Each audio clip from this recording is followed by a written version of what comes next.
Welcome to the latest episode of our Franchise Readiness Series, where we help people considering the path of business ownership understand the options and opportunities available and how franchising could be the choice that works for them. I'm your host, Brian Wieters, Group Vice President of Franchise Development at Neighborly. I've spent over 30 years in franchising, leading development teams at multiple brands in the quick serve, business services, and home services industries. As a values-driven leader in the franchise industry, Neighborly became a founding member of VetFran in 1991, with the mission to help veterans recognize the value of their skills and choose the best path forward. Today, VetFran is supported by over 600 member companies of the International Franchise Association and offers financial incentives and abundant opportunities to encourage military service members and veterans to enter the world of franchise ownership. Like many service members, you know you've reached a critical point in your life and career. It's likely why you are joining us here today. As you begin to think about life after the armed forces, or maybe you're already a business professional with a desire to grow, you're thinking about what's best for you, your family, your community, and your future. In exploring your options, it makes sense to search for something that will allow you to make the most of the experience and wisdom you've gained in the military. Look within the Neighborly system, bottom to top, and you'll find many former service members. It's part of our DNA. Today, I have with me three of Neighborly's veteran owners. I'd like to welcome Scott to Thomas. Scott, if you give me a little bit about your background and kind of what you do with Neighborly. Absolutely. Thank you, Brian. So for me, I'm retired Air Force, 30 plus years in the military. The day I left the military, the next day I started in operations, doing retail for mid-sized credit union. A lot of good opportunities to be a leader. Whole time I was there, I was thinking something else. For about 4 or 5 years, it took me a little time to figure it out, but I eventually ended up in Neighborly, where I now own Mr. Handyman of Colorado Springs, Littleton, and Castle Rock, as well as Mr. Electric of Colorado Springs. Wonderful. Alice? Hi. My name is Alice Garcia, and I started out as an Army officer and spent about 5 years doing that. And then I started a corporate career in the financial services industry, and recently have transitioned now to be owner of Real Property Management in San Antonio. Wonderful. And Eric? Thanks for having me. Yes, my name is Eric Stewart, and I'm the owner of Window Genie of Killeen.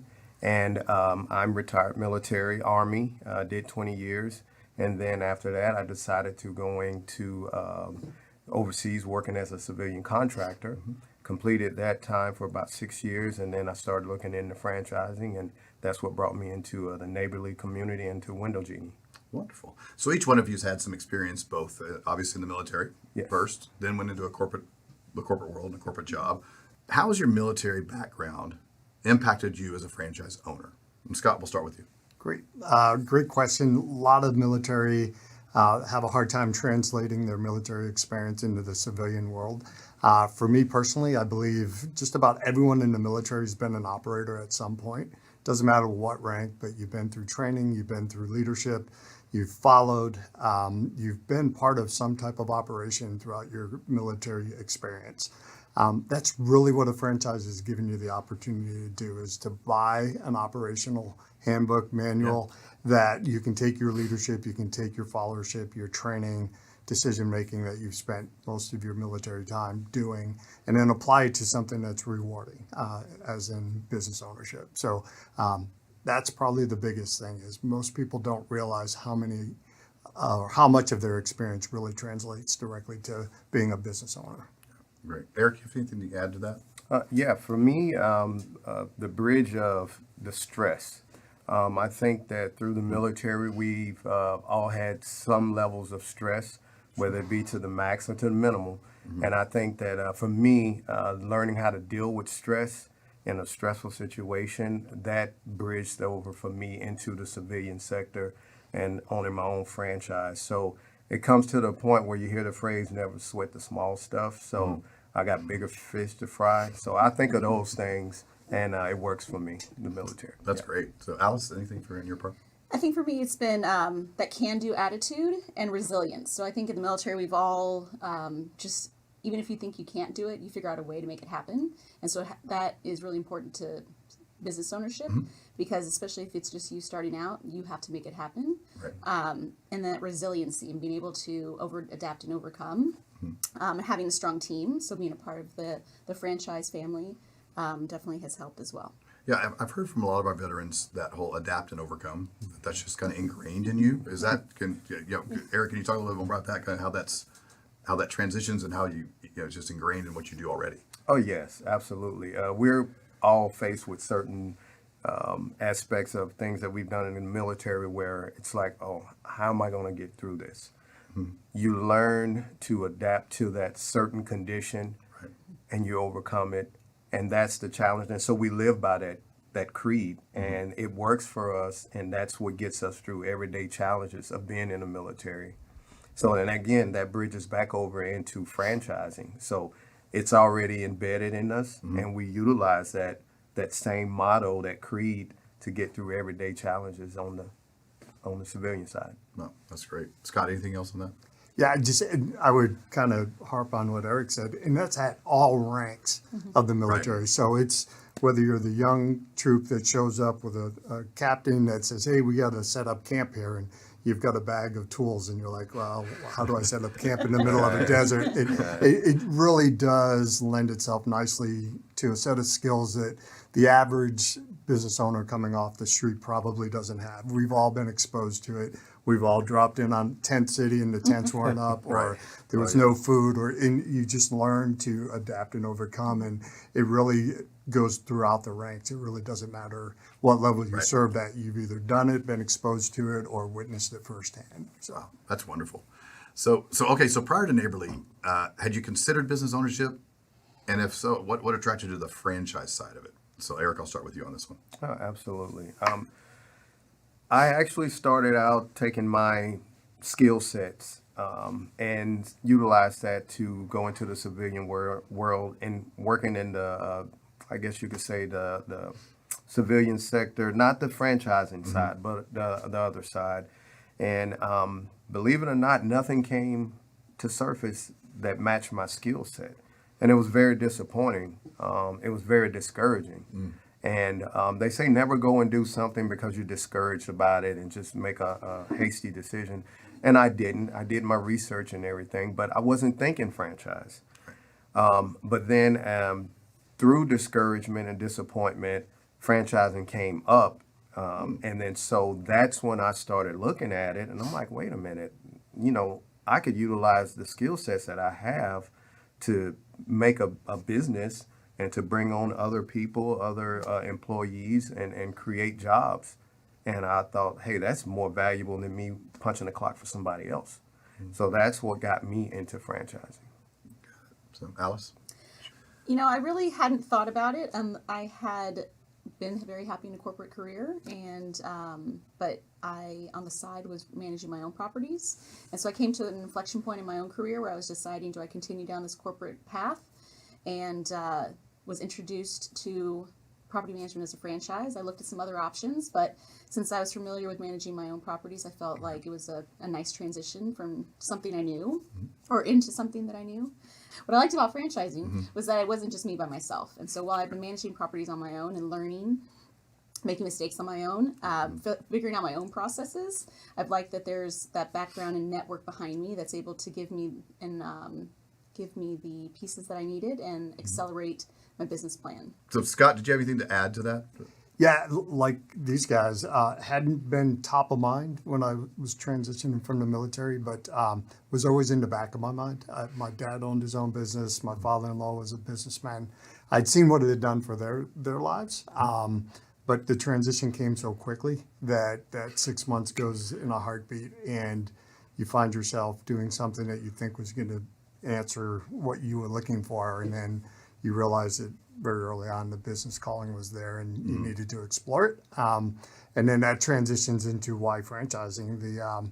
To Alice's point, the acceleration curve, the normal life cycle is 3 to 5 years to get to a point where your business starts to make money. If you start from zero, with a franchise, specifically with a big organization like Neighborly, provides you a lot faster acceleration, steeper curve, because you do have such a great system behind you. You have fellow owners, you have business coaches. Right. So all that lent itself nicely to the decision to definitely do business, but not just do business, but do franchising. That's wonderful. Yeah. So, what would you say to someone who's looking to invest in a franchise but may not have experience in a specific industry? Any of y'all have kind of a take on that? Well, I would say definitely have a passion for what you want to do. Okay. For example, I own a window cleaning business or franchise, but I don't have a passion for cleaning windows. Okay. But I do have a passion for business, for leadership, for human resource, those types of things, logistics. I have a passion for that because that's my skill set. So I understand that if I have these passions and these skill sets, I can put that together and I can run a business. But I have to understand what I want to do. That I'm not just looking at the numbers like, okay, well, I can make this many figures off this one job, but I don't have a passion for it and I don't have the skill set. So for me to definitely someone looking into franchising, have a passion for what you want to do and understand what you bring to the table to complement your passion. Right. And I don't think with any of our brands, people don't just wake up like you said. People aren't going to wake up in the morning and say, "I want to be a window cleaner." That just doesn't. Right. That doesn't happen. But you do have the things you do in your business, whether it's the number of people you can employ, the type of people you can employ to help them, or helping your community or doing something in your community. Is that kind of the feeling you get? I mean, as far as for you guys. Yeah, I think Eric's spot on. We own Mr. Electric as well. I'm not an electrician. But to the point, and it's probably in the top 3 or 4 veteran misconceptions when Okay. you think about business ownership. This is absolutely one of the top 2 or 3. Like, you have to be an electrician. You have to be a property owner. You have to be a glass cleaner. Absolutely not. The beauty of business and franchising specifically is find a system, a model that you can assimilate into and exploit your talents, and the rest will take care of itself. So for me to run an electric company, I have a great master electrician. I don't have any background in electrical. I own the electrical contractor license, but I have a master electrician that allows me to conduct work in that space. So to Eric's point, it's not about the glass cleaning. It's really about how big your team wants to be, how much activity you want to be involved with.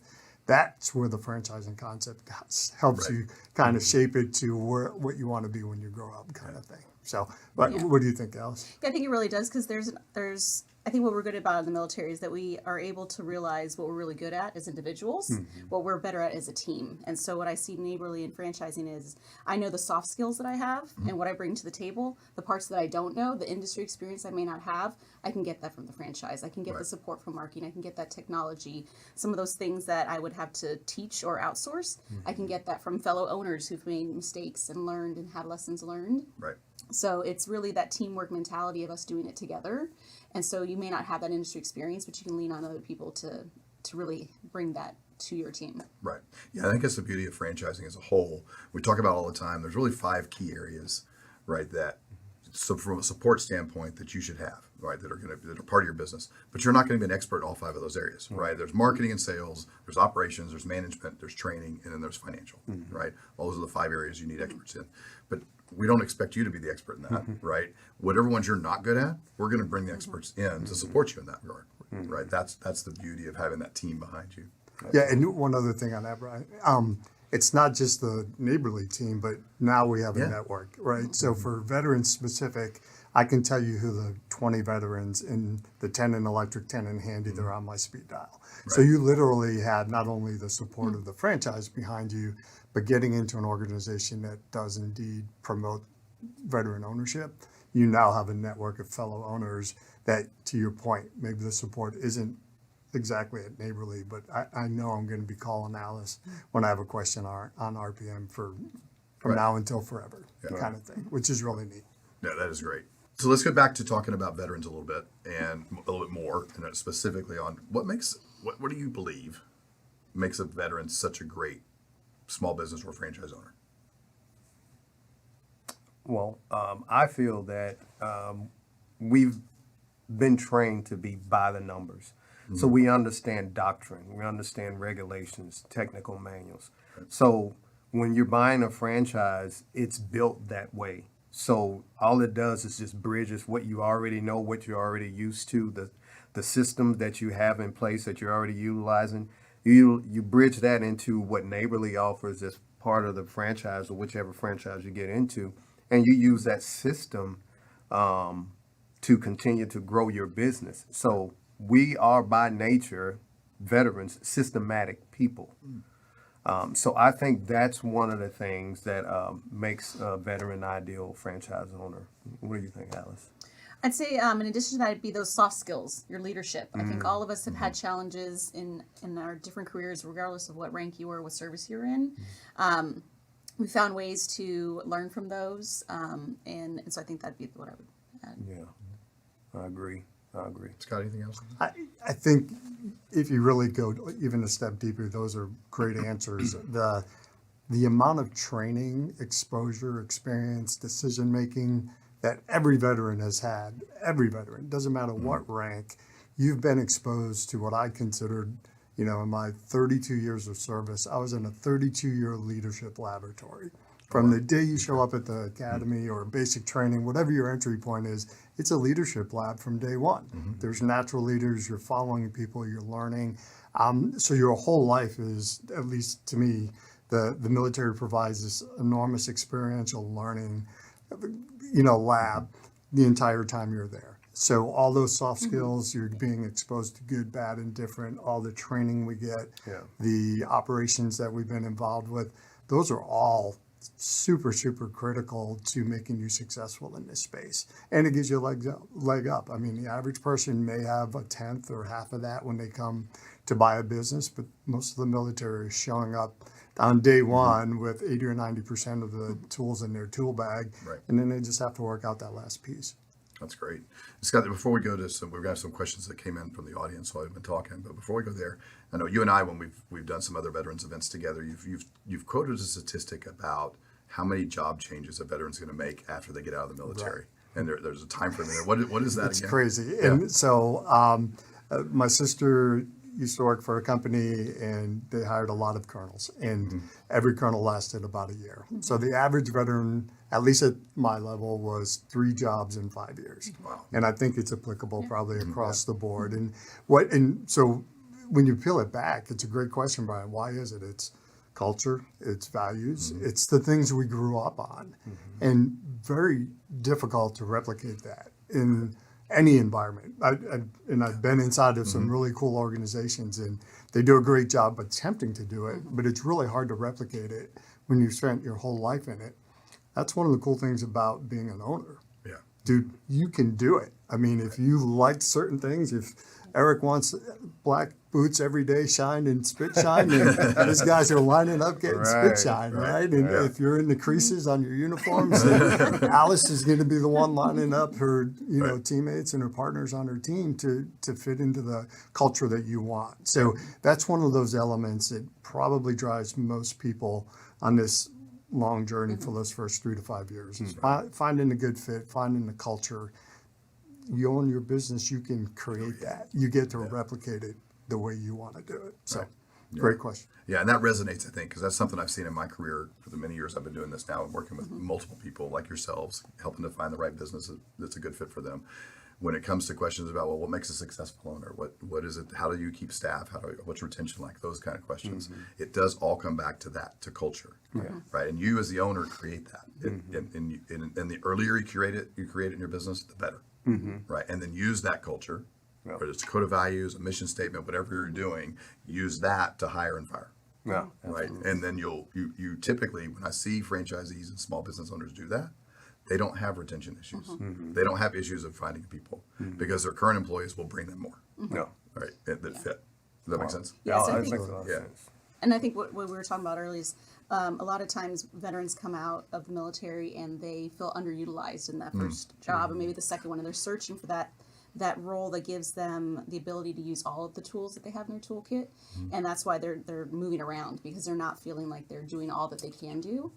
Here with owning your own business, you get to do a lot of different things. Right. And there's something every day that's different. You're dealing with different people, but you're really able to build something of your own and have that satisfaction in it. And that's not the same level of serving your country satisfaction, but to have something that you get to own and build really is that thing that I think is next to that. That's great. Yeah. So, wonderful. And I think just to add to what Alice was saying, a lot of us veterans, we like challenges. We welcome challenges. So we're looking for that. So some people like to take the easy route. But we want to face that challenge, because if we can overcome that challenge, then we know we're better off. We learned something. Now we're ready for the next level. So I'm always ready for the challenges. I'm looking for them. I know they're there, and I'm not going to run from them. So Right. veterans, we have that instilled in us as well. We're not going to run from a fight. We're going to go out there and we're going to do what we got to do. Right. That's great. So, do y'all have time? This has been a great conversation. I really appreciate it. There's been a couple of questions that have come in from the audience while we've been talking. Do y'all have a time? We'll just answer a couple of those. Sure, if you don't mind. absolutely, sure. Okay. So, first one that came in says, "What advice would you give those who are considering business ownership versus a contract role or a corporate job?" This is my favorite question, just so you know. We don't do a good enough job on it. So we typically, most transitioning vets look at two options, stay in the government contracting, government employment, or, go completely civilian. And this one's difficult to translate. My belief is you got to spend a third in each bucket.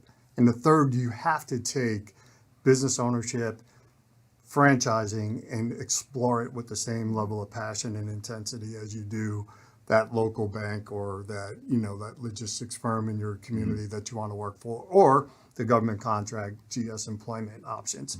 You really are doing a disservice if you don't firmly try to educate yourself in all three buckets. Right now, most of the transition programs, unfortunately, are designed to train for the two buckets. And this third bucket's typically an aside. And what happens is there's not enough education going on, which is one of the beautiful things Neighborly is really doing a great job with, is trying to educate our veterans. Just get educated on it. It might not be for you, but reach out to somebody and figure it out, because, again, if they spend a third of their time on learning about small businesses and franchising at the same time, there'd probably be an equal distribution of where people land. Yeah. And the sooner you land here, the happier you're going to be. That's my belief. Okay. Anybody else? I can say that, like Scott just mentioned, just doing your homework. I know that there were some other business owners that had questioned me, why did you go into franchising? And, I've been owning my business for 20 years and I'm making this much amount of money. And I said, well, you went through a lot of bumps and bruises. And I said, where you are now, I'm already there because of franchising. I said, it took you 20 years to get where I'm already there right now. So I said, I have the backing, I have the support of Neighborly or, my franchise. I have the support of other owners that do what I do, or if they don't do what I do, I can still reach out to them in other facets. So definitely do your homework. Don't let this one slide by. Look at it. Do your due diligence, and it is definitely something that could be on your top 10 list. Yeah, I think because there's really a focus on government contracting or the corporate side, to Scott's point, you really do need to educate yourself. Right. And if you do go that corporate route, and you're always having in the back of your mind, there's something else that might be better, that calling is still there, explore it, really look into it. You can start out maybe in a different franchise doing both, if that's something you have bandwidth, but reflecting on really what makes you happy. Well, how satisfied can you be? Is that going to be in a company where you work for the next 20 years and you get a retirement at some point, Right. or a second retirement? Right now, with the economy how it is, you really have to think about that corporate job. In the past, did seem like something you could do for 20 years and or 30 years or however Right. long you wanted to. But that may not always be your choice these days. So you need to have a backup plan. And if that backup plan is something that you've enjoyed doing on the side, that side gig and that gig economy that we're in now, Right. might be something that becomes your full-time thing. Great advice across the board, but it sounds like just educate yourself, do your due diligence, know that there is another option. Yeah. Right. It's not just these two. Right. Okay. The next question came in is, what kind of support, this kind of goes back to something you talked about, Eric. What kind of support can prospective franchise owners expect when they come into one of the brands with Neighborly? Oh, yeah, absolutely. There is tremendous support, and I can be honest with you. Sometimes it can be over an abundance of support, and that's not a bad thing. You just got to pick out what works for you. Yes. So there's always different tools that you can pull from. So don't try to just absorb everything. Do what works for you. Figure out what works for you and your line of work, and then that's what you go off of. So the support that I've gotten, and mind you, I've been into this for almost 10 years now. And pre-Neighborly, there was a support system. But now under Neighborly, it's so robust that there is no excuse for failure. I mean, it's there. So all you have to do is pick up the phone. You can call headquarters. You could call your other person in your field, or you can call another veteran. I mean, Right. the support system is there. Well, having just gone through, I could tell you wanted to say something. Yeah. Let me talk. We're going to let you talk. having just gone through, no, I can attest that having just recently gone through Business Week and through starting training, Right. that it does seem overwhelming sometimes. There's a whole university worth of information to take in. But I feel like I know that the support is there for the things that I don't know. And so when I don't know an answer, I have a name of someone to call. And it's not like I can just go on a portal and have to read an article. I can actually Right. call somebody who has expertise in that area and can actually answer my question because they know how to answer it, not because they've read it in a portal or they've heard about it somewhere. Right. So really having experts that I can go to for anything, I think is it's not just something that Neighborly says. It's really what I've experienced so exists. far. That's great. Yeah, and Eric hit on the big three is your peer group, your franchise business coach, and then all the support entities at headquarters. So you really have three layers that you can reach out to immediately. And here's where it really comes to like full circle back. So we just sat in a owners group this past weekend in Tampa, a bunch of handyman owners that were fairly successful. The difference between the older success and today's success is astronomical. Like the milestones are being hit far faster, quicker. Right. And my biggest takeaway from that is because I learned from everyone in that room. Yeah. Right. So they laid the groundwork. You're going to meet the guys 15, 20 years. They're going to take you under their wing. They're going to try to make sure you don't make the same mistakes that they may be made. Well, what that's done, and I've seen it in my peer group, the 4 to 5 year owners, we're accelerating the trajectory as a result of that group of folks. And that's really where it really hits the road when you have groups that are sharing information, best practices, you have experts, somebody has figured out the marketing thing, the HR thing. You just reach out to them and everybody is so willing to give their time because it really ends up. And this is the cool thing about franchise ownership. I never really expected it until now, year 5, looking back. For the longest time, you think it's a single person doing all the work. It's your success is really yours. But coming out of this 2-day activity with fellow owners of Handy, we're all in it together. Like the whole room is collaborating. We're thinking about, okay, the company's here.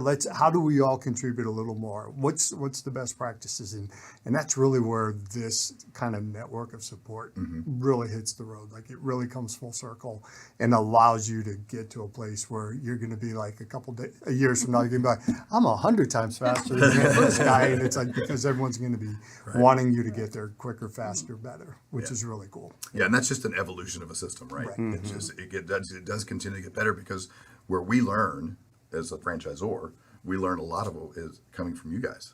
Right? We're learning from you guys that are doing it day in, day out. Y'all are going to figure out better and better ways, right, to do things that we can then spread to the whole system. So yeah, that interaction between owners is huge. Right? Absolutely. It's a huge And can plus. I add to that? Yeah, please. Yeah, if you're having a bad day, I can tell you how to have a good day. Call another owner, talk to him or her, and if their day is worse than yours, you feel better immediately. It works every time. And there's always somebody out there. There's having always the worst somebody. day. Always. There's one out Always. there. Yeah, So don't be afraid to have a bad day. and share. Exactly. Well, guys, thank you so much. I really appreciate your time. This has been a really great, all the information has been wonderful. Hopefully people can see how powerful the combination of military experience and home services franchising can be for veterans. And thanks again for tuning in.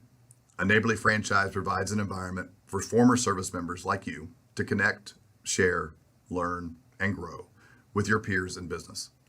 It's an opportunity for you to capitalize on the skills you've developed in the military and receive the training you need to follow an established system to replicate your successful military career on the home front. That means franchise business ownership isn't out of reach for you. When the time comes and you're ready to make franchise business ownership your next mission, You can visit our website at franchise.neighborly.com, or you can reach out to us directly for more information about Neighborly and any one of our 19 North American brands. We're always in search of talented military professionals looking for their path into franchise business ownership and can help guide you on your journey or get you in touch with one of our experienced franchise developers. Before you go, there are a few other reminders I have for you.